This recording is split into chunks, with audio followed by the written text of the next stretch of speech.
So, I've got a BMW E92 that I'm going to be working on.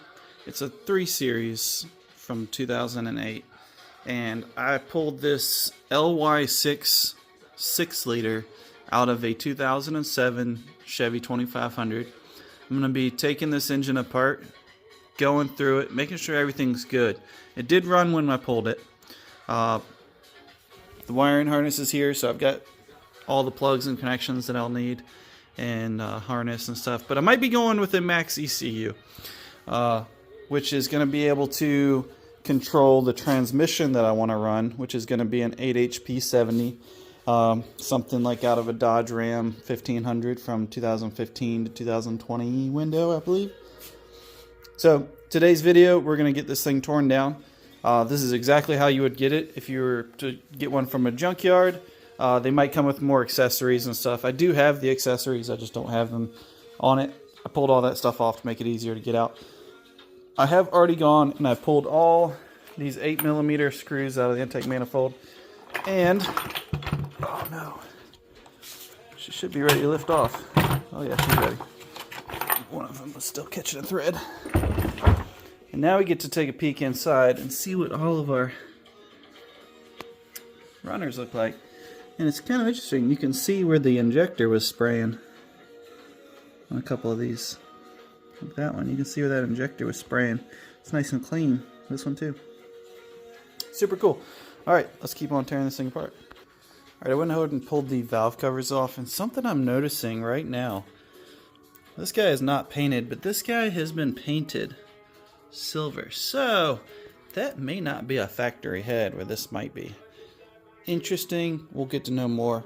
Also, all of the rocker arms look really good shape. There's not a lot of sludge buildup. It's a little bit on this side, but this thing was rolled over on this side, so I just kind of rolled it back, and that's why all this stuff is in here. But it looks good. Nothing's loose. So let's go ahead and get these heads pulled off. Alright, we got the first head off.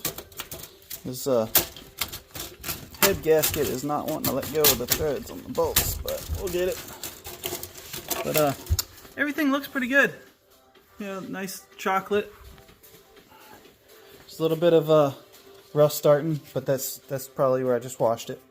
I don't think I'm concerned about any of that. Yeah, no ridges or anything. Alright, let's keep going.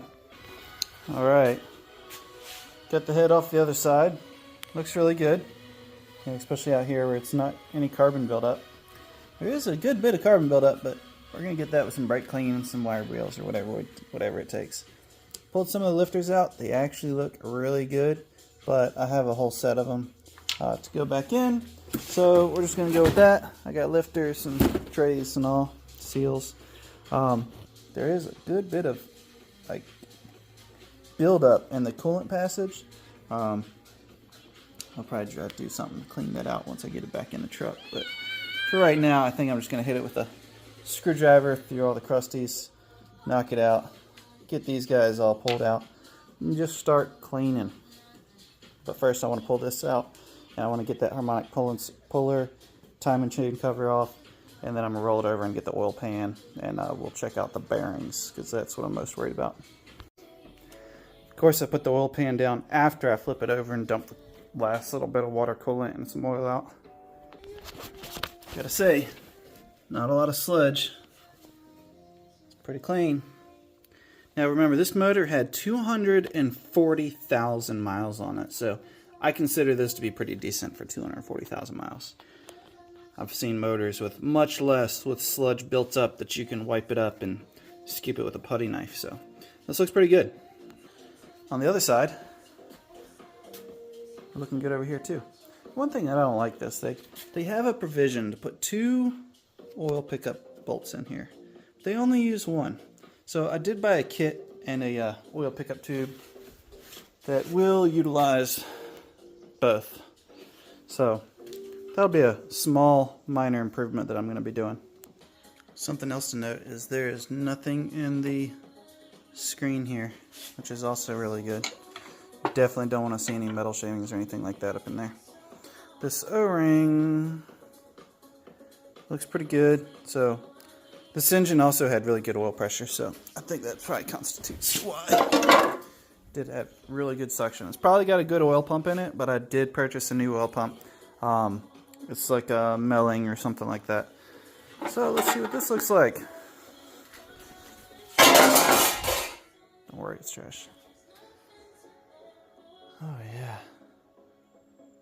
She's dirty, don't get me wrong, but she looks really good. Let's see if I can get you zoomed in down there. The cylinder walls, nice hash marks. And that is somewhere that the piston scrapes, so seeing that. Let's see if I can get it to go all the way down. There we go. Oh, it's gonna get covered up by oil first. Okay. Not bad. I feel good about it. Let's go ahead and pop some of these bearings off, just get a quick inspection. Let's see what we got. Uh-oh.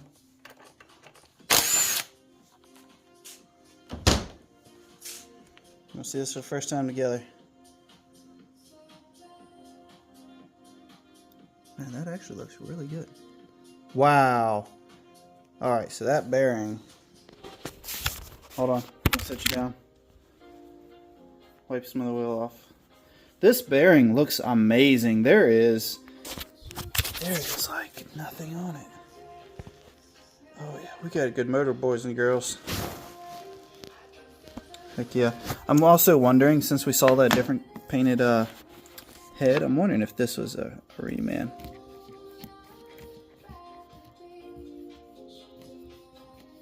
I can see some, but I can't feel nothing.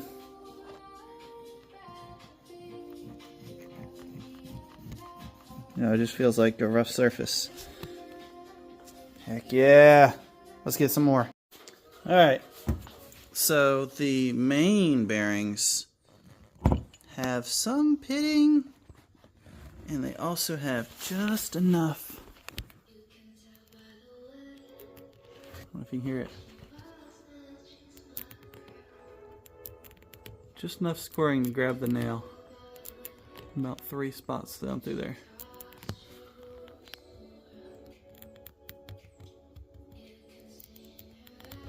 So, I think the rod bearings would have been good enough to leave in there, but I'm going to put some bearings in it. I'm going to have to go get some plastic gauge and measure everything. But that main bearing is a sign that I do need to do all of them. So hoping I was going to get lucky and this was a remanufactured motor or something because of the way that that head was painted. But I think somebody might have done a head gasket at one time. And that's all that is. Alright, so I've run into my first hiccup. When I got this truck, the dipstick was broke off, and I'm trying to get it out, but it is in there good. So here's what I've done. I've put a pair of vice grips on there, and I'm going to try to pry up on the vice grips and hope that they pop the dipstick out. Which, it looks like they're sliding, of course. Oh no, it's pulling. It slid at first, but now it's hooked. I might have to have 2 hands for this. Definitely need 2 hands. So I'll let you know when it's out. It worked. Man. So, something to know about this engine was it was a snowplow truck. So the entire truck was completely rusted out. Actually, I'll add some photos. But she was in rough shape, and I think this is going in the trash. So here's my next dilemma. I don't have a flywheel puller. So I think I'm going to have to make a trip to town to go get one. Until then, I'm going to go ahead and pull out all the lifters. Pull this guy off. And I'll probably go ahead and do the oil pan and pull all the bearings apart and see what they look like. Alright, pop these out. Pop your tray out. Then we go for the lifters. Some of these lifters just pull straight out like that. And some of them take a little bit of. This guy does not want to come out. Oh, there it is. They really don't look bad at all. Let's see if I can get some focus on here for you guys. Brighten it up a little bit. They look really good. No scoring, minimal wear, no grooves up and down. Oh, there are a couple, but nothing bad. Nothing that'll grab a fingernail. So I'm feeling good about this engine. I didn't get these 2 out, but let's move over to this guy. Oof, that one's in there pretty good. Come on, baby. Ugh. It's got to be some of this gunk that's built up. Just creating a little bit of resistance. Look at that. I mean, you can see where she was riding. She's polished up good, but I mean, other than the dirt that I just wiped on there with my dirty glove, looks good. There we go. Roll this wheel out.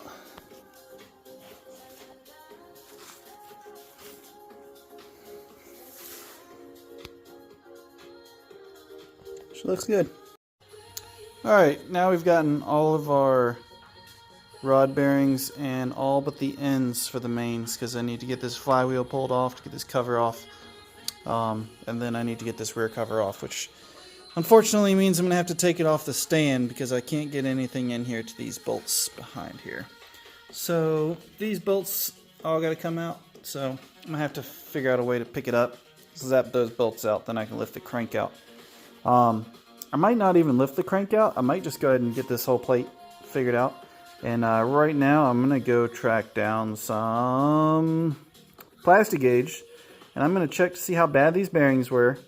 And then I've got new bearings and some assembly lube.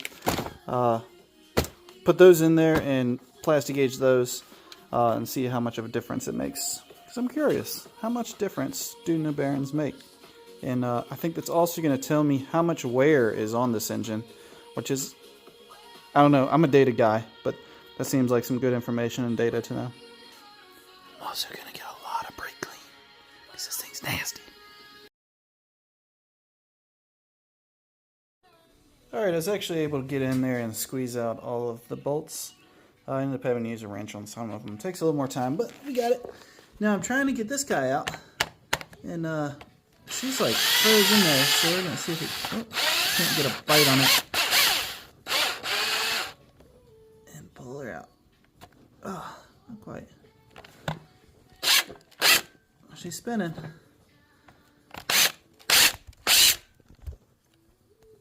Let's see. Nope. Well, I'm going to have to work at that for a little bit, guys. But once I get that oil barbell out, I have a nice, it's under here, nice aluminum one to go back in. So we'll get that plastic one out of there that tends to leak by, and we'll put this upgraded part. It's nothing fancy, it's just an aluminum block off, or what do they call it? They call it a LS oil barbell, whatever. It's made in China, but it's just a piece of billet metal with some O-rings. So, one part I don't mind trusting from China. Alright, I ended up drilling in far enough that I was able to get this pick in there. And just for a comparison, out with the old and with the new. And you guys can do some Google research and stuff, but this guy is supposed to really help your oil pressure. And this thing is like a bypass / relief kind of thing. And so we want all the oil, so this is why we're doing that. I think that's going to be a wrap for today, guys. I've gotten a pretty good amount of progress done, but I need to go get my cherry picker so that I can get this guy up and really get to the back of this motor, clean up. Also, I realized that the head bolt kit that I purchased is only for one side, so I need to purchase another one of these. And I also ordered some plastic gauge to come in so that we can measure our new bearings.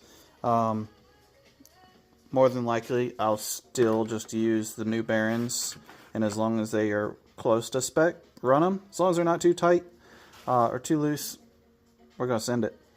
Also need to get the pulley puller from my parents so that I can pop that off, get to that oil pump and the timing set, and then we can put on our new cover without the variable valve timing shenanigans going on.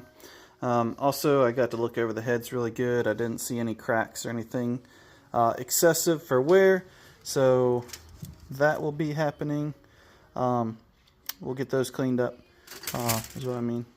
And also, I need to get some head gaskets on the way because I somehow missed the head gaskets. In other exciting news, some of my transmission parts have arrived. Got a, I don't know what's in this box. Oh, wait, what's this? Here's my thermostat for the transmission. Guru AutoWorks is who I went through. He's super great. He's been very good to work with. Gets back to you right away. You send him a DM on Facebook and he hits you up. So I got his adapter kit, which is a flex plate and bell housing adapter.